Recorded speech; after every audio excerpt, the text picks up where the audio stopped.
This is more about life in the time of the coronavirus epidemic, except that I'm reading this report about 4, 5, or 6 months after the events. Conflicting reports. That's what we're getting.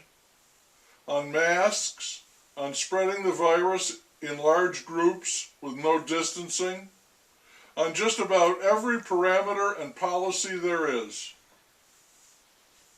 YouTube must be striking just about everyone who posts on the channel. What they want are cheerleaders. Also, conflicting instructions, because the authorities are stymied.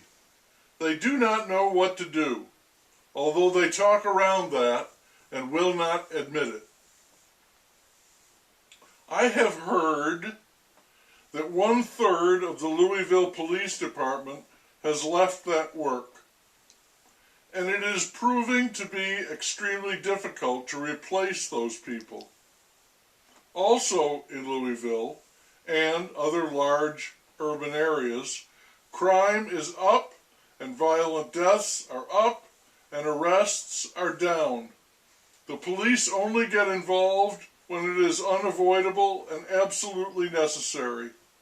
Misdemeanors, they tend to let them go. So it turns out that the police don't have to be defunded. It's easier to demoralize them or demonize them until they can't take it and they leave. If society runs short of police officers, then it will be high time to do some serious reimagining of public safety. The PM is still blaming the trumpet for the southern border crisis, this time citing a lack of cooperation. That rings true, as the trumpet used to just do things, not really caring if people were cooperating or not. The PM is also pushing his new infrastructure legislation.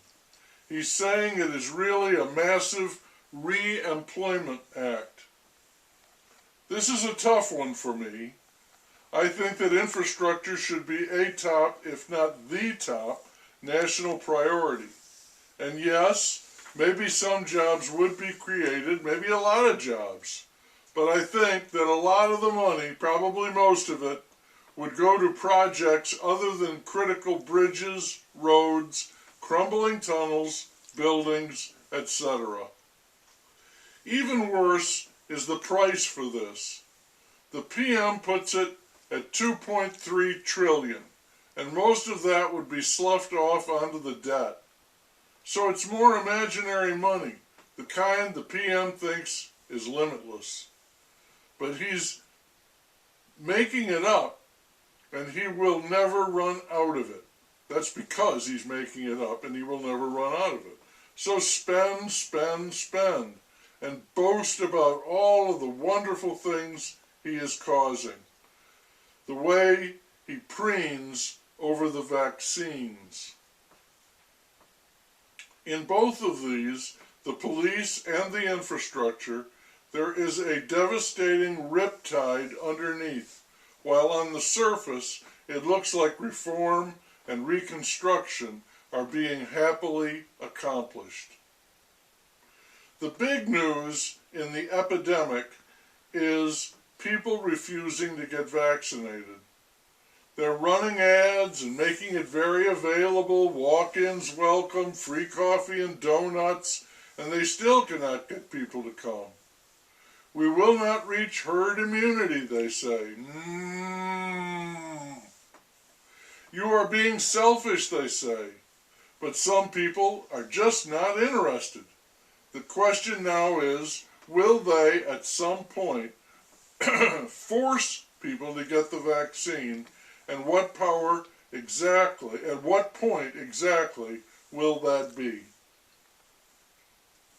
This is the same kind of tomfoolery that got me bounced off YouTube, except I did not say directly, what good does it do to get the vaccine? All I did was ask a question. Why do I have to wear a mask if I've had the vaccine? I heard someone say, why not offer a reward if people get vaccinated? Don't hand them a donut. Tell them they will not have to wear a mask.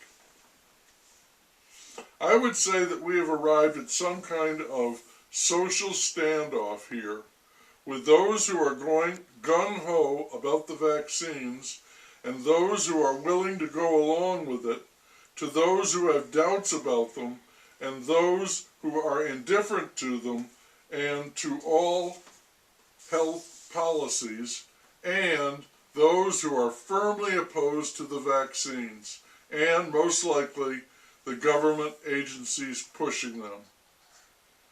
A further confusion is caused by those who say they are only following the science. What a joke!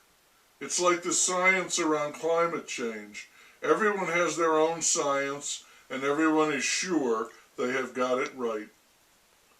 The mayor of my city, I call him the panhandler because he's always talking about the wonderful things he would be doing, but he can't because he doesn't have any money. He's going around the state meeting with county commissioners on the subject of gun control or gun safety. It isn't because he thinks he can find a way to reduce violence with guns.